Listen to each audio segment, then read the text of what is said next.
तो आज एक ऐसे नाम पर बात करते हैं जो साहस, रणनीति और शासन मतलब इन सब का प्रतीक है। हरि सिंह नलवा। बिल्कुल। इतिहास में उन्हें सिख साम्राज्य के सबसे महान सेनापतियों में से एक तो माना ही जाता है, लेकिन उनकी कहानी सिर्फ जंग के मैदान तक ही सीमित नहीं है। हाँ, और आज हमारे पास जो जानकारी है वो हमें उनके जीवन के हर पहलू से रूबरू कराती है। एक आम लड़के से महाराजा रणजीत सिंह के सबसे भरोसेमंद जनरल बनने का सफर। और फिर एक काबिल प्रशासक के तौर पर उनका काम। उनकी शख्सियत के कई कई अलग अलग पहलू थे। तो आज हम यही समझने की कोशिश करेंगे कि कैसे एक इंसान ने न सिर्फ लड़ाइयों में अपनी धाक जमाई बल्कि खूंखार अफगान लड़ाकों के लिए खौफ का दूसरा नाम बन गया। और ये भी कि उनकी विरासत आज भी इतनी अहम क्यों है। चलिए इस कहानी को वहां से शुरू करते हैं जहां से उन्हें उनका वो मशहूर उपनाम नलवा मिला। कहते हैं ये घटना ही उनके बेमिसाल हौसले की पहली झलक थी। हाँ, यहीं से उस किंवदंती की शुरुआत होती है जिसे दुनिया हरि सिंह नलवा के नाम से जानती है। तो जो हमें पढ़ने को मिलता है उसके मुताबिक हरि सिंह का जन्म 1791 में गुजरानवाला में हुआ था। बचपन में ही पिता का देहांत हो गया और सिर्फ 13 साल की उम्र में 1804 में वो महाराजा रणजीत सिंह की फौज में भर्ती हो गए। जी, लेकिन असली कहानी तो उस किस्से से शुरू होती है कि उन्हें नलवा क्यों कहा जाने लगा। हाँ, वो बाघ वाला किस्सा। बिल्कुल। और ये किस्सा उनकी पूरी शख्सियत को एक तरह से परिभाषित करता है। कहा जाता है कि एक शिकार के दौरान उन पर एक बाघ ने हमला कर दिया था। और उस वक्त उन्होंने निहत्ते ही उस बाघ के जबड़े को अपने दोनों हाथों से पकड़कर उसे चीर दिया था। एक मिनट, क्या वाकई में ऐसा कहा जाता है कि उन्होंने नंगे हाथों एक बाघ को मार दिया? ये सुनने में मतलब किसी लोक कथा जैसा ज्यादा लगता है। क्या इतिहासकारों में इस बात को लेकर कोई बहस है कि ये असल में हुआ था या उनकी छवि को और महान बनाने के लिए इसे बढ़ा चढ़ाकर बताया गया? ये बहुत अच्छा सवाल है। देखिए, इतिहास में अक्सर महान हस्तियों के साथ ऐसी कहानियां जुड़ जाती हैं। अब ये कहना मुश्किल है कि ये घटना शब्दशः सच है या नहीं, लेकिन इस कहानी का सच होने से ज्यादा जरूरी इसका मकसद है। मकसद? हाँ, जब महाराजा रणजीत सिंह ने इस घटना के बाद उन्हें नलवा की उपाधि दी, तो वो सिर्फ एक इनाम नहीं दे रहे थे। तो ये एक तरह की ब्रांडिंग थी। उन्होंने एक बहादुर सैनिक को एक जीती जागती किंवदंती में बदल दिया। बिल्कुल सही। नलवा नाम का मतलब ही है बाघ को फाड़ने वाला। ये उपाधि एक ऐलान थी कि ये कोई आम सैनिक नहीं है। इसने फौज में और दुश्मनों के बीच उनकी एक ऐसी छवि बना दी जो उनके नाम से भी ज्यादा बड़ी थी। तो कहानी सच्ची हो या थोड़ी बढ़ाई गई हो, इसने अपना काम बखूबी किया। नलवा उपाधि मिलने के बाद तो हरि सिंह सिख साम्राज्य के सबसे बड़े सेनापतियों में से एक बन गए हैं। उनके नाम कई बड़ी जीते हैं, कश्मीर, मुल्तान और पेशावर। ये सिर्फ नाम नहीं थे, ये वो इलाके थे जिन्होंने सिख साम्राज्य का नक्शा ही बदल दिया।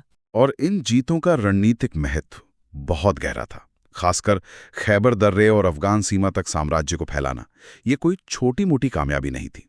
सदियों से खैबर दर्रा भारत पर हमला करने का आप कह सकते हैं कि मेन गेट पे रहा है। जब हम खैबर दर्रे की बात करते हैं तो ये समझना जरूरी है कि ये सिर्फ एक पहाड़ी रास्ता नहीं है। ये लगभग 50 किलोमीटर लंबा, संकरा और बहुत ही खतरनाक इलाका है। हाँ, जहां हर मोड़ पर घात लगाकर हमला हो सकता है। सदियों से बड़ी बड़ी सेनाएं यहां फंसी हैं। तो जब हम कहते हैं कि नलवा ने इसे कंट्रोल किया, तो इसका मतलब है कि उन्होंने उस इलाके पर काबू पाया जिसे लगभग अजेय माना जाता था। बिल्कुल। उन्होंने एक तरह से इतिहास की धारा को मोड़ने का काम किया था। उस रास्ते को बंद कर दिया था जो सदियों से खुला हुआ था। इस पर नियंत्रण करके हरि सिंह नलवा ने साम्राज्य को बाहरी खतरों से महफूज करने में एक ऐसी भूमिका निभाई जो पहले किसी ने नहीं निभाई थी। तो उन्होंने खैबर दर्रे पे नियंत्रण कर लिया, जो अपने आप में एक बहुत बड़ी बात है। लेकिन सिर्फ सेना लेकर किसी जगह पे बैठ जाना तो स्थायी समाधान नहीं होता। आपको एक स्थायी मौजूदगी चाहिए, एक ऐसा पॉइंट जहां से आप पूरे इलाके पे नजर रख सकें। क्या जमरूद का किला इसी सोच का नतीजा था? एकदम सही पकड़ा आपने। जमरूद किले का निर्माण उनकी दूरदृष्टि का सबसे बड़ा सबूत है। खैबर दर्रे के ठीक मुहाने पर, मतलब एंट्रेंस पर, उन्होंने ये किला बनवाया। अच्छा। ये आज के दौर में किसी देश के लिए अपनी सीमा पर एक बहुत ही एडवांस्ड मिलिट्री बेस बनाने जैसा था। ये सिर्फ एक दीवार नहीं थी, ये एक स्टेटमेंट था, एक शक्ति का प्रदर्शन था जो कह रहा था कि ये सीमा अब बंद है। इसी से जुड़ी एक बहुत रोचक बात सुनने को मिलती है। कहते हैं हरि सिंह नलवा का खौफ अफगान लड़ाकों में इस कदर था कि पठानी औरतें अपने बच्चों को डराने के लिए उनका नाम लेती थी। हाँ, एक कहावत भी मशहूर हो गई थी, हरियार रागलेदा। हरियार रागलेदा, यानी हरि सिंह आ गया। ये तो कमाल है। ये मनोवैज्ञानिक युद्ध यानी साइकोलॉजिकल वॉरफेयर का बेहतरीन उदाहरण है। उनकी बहादुरी और लड़ाई की तरकीबों ने उन्हें एक लेजेंड बना दिया था। उनका नाम सिर्फ एक इंसान का नहीं, बल्कि ऐसी ताकत का प्रतीक बन गया था जिसे हराया नहीं जा सकता। तो मतलब सिर्फ नाम से ही आधी जंग जीत ली जाती थी। कई बार तो उनकी मौजूदगी की खबर ही जंग का नतीजा तय करने के लिए काफी होती थी। ये दिखाता है कि उन्होंने न केवल जमीन पर बल्कि दुश्मन के दिलो दिमाग पर भी कब्जा कर लिया था। कमाल है कि एक नाम में इतनी ताकत हो सकती है। तो क्या हम ये मान लें कि वो बस एक महान योद्धा थे? क्योंकि जो जानकारी हमारे पास है वो तो कुछ और ही कहानी बताती है। ऐसा लगता है कि उनकी काबिलियत सिर्फ तलवार चलाने तक ही सीमित नहीं थी। बिल्कुल सही।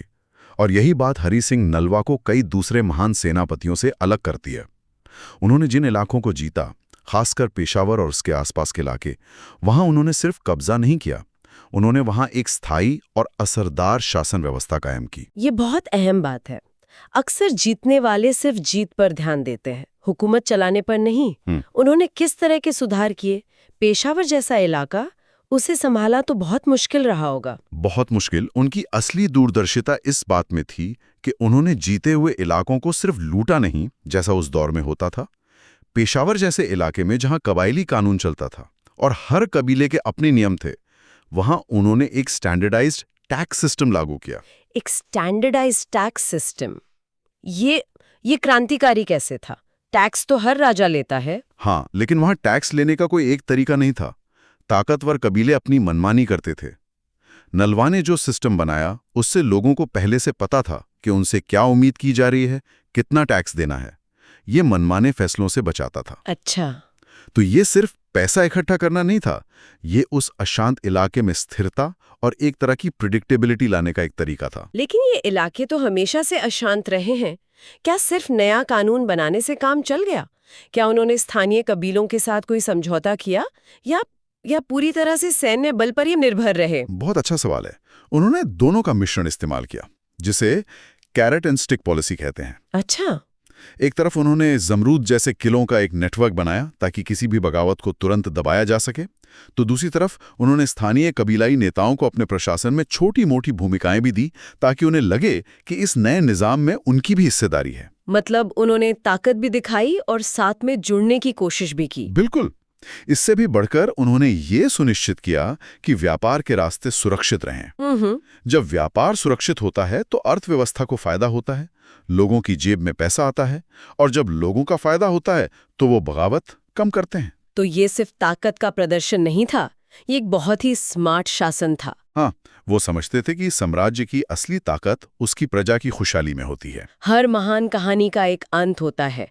जमरूद की लड़ाई में लड़ते हुए उनकी मृत्यु हुई, उसी जमरूद में जिसकी सुरक्षा के लिए उन्होंने किला बनवाया था। हाँ, और उनकी मौत भी उनकी बहादुरी की कहानी ही कहती है। वो आखिर तक एक योद्धा की तरह लड़े और सिख साम्राज्य की सीमाओं की रक्षा की। लेकिन उनकी विरासत उनकी मौत के साथ खत्म नहीं हुई। उन्हें आज भी शेर खालसा और भारतीय सीमा रक्षक जैसे सम्मानजनक नामों से याद किया जाता है। भारतीय सीमा रक्षक, ये उपाधि उनके योगदान को कितनी सटीकता से बयां करती है। बिल्कुल। उन्होंने सिर्फ रंजीत सिंह के साम्राज्य की नहीं, बल्कि एक तरह से पूरे भारतीय उपमहाद्वीप की उत्तर पश्चिमी सीमा की रक्षा की। बिल्कुल। उनका काम ऐतिहासिक था। उन्होंने उस रास्ते पर ताला लगा दिया था जो सदियों से भारत के लिए एक सिरदर्द बना हुआ था। और उनका असर सिर्फ इतिहास की किताबों तक ही नहीं है। नहीं, बिल्कुल नहीं, आज भी। हाँ, आज भी भारत में कई सड़कों, चौकों और संस्थानों के नाम उनके नाम पर है। लोकगीतों और कविताओं में उनकी बहादुरी के किस्से सुनाए जाते हैं। उनकी विरासत लोगों के दिलों में आज भी जिंदा है। बिल्कुल। उनकी कहानी पीढ़ी दर पीढ़ी सुनाई जाती है, जो ये साबित करता है कि उनका प्रभाव कितना गहरा और स्थायी था। तो आज की इस चर्चा से ये साफ है कि हरि सिंह नलवा सिर्फ एक बाघ को मारने वाले योद्धा नहीं थे।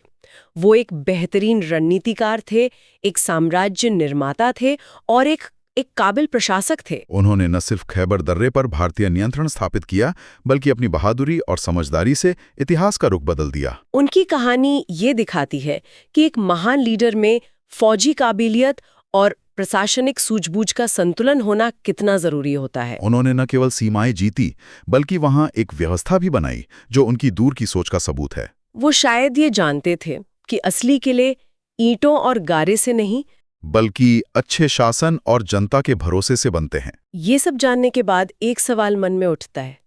एक ऐसा व्यक्ति जिसने भारतीय उपमहाद्वीप की सीमाओं की रक्षा में इतनी अहम भूमिका निभाई, जिसका खौफ दुश्मन सेनाओं में इस कदर था और जो एक बेहतरीन प्रशासक भी था, उसका नाम आज मुख्यधारा के इतिहास के चर्चाओं में उतनी प्रमुखता से क्यों नहीं लिया जाता जितना शायद लिया जाना चाहिए?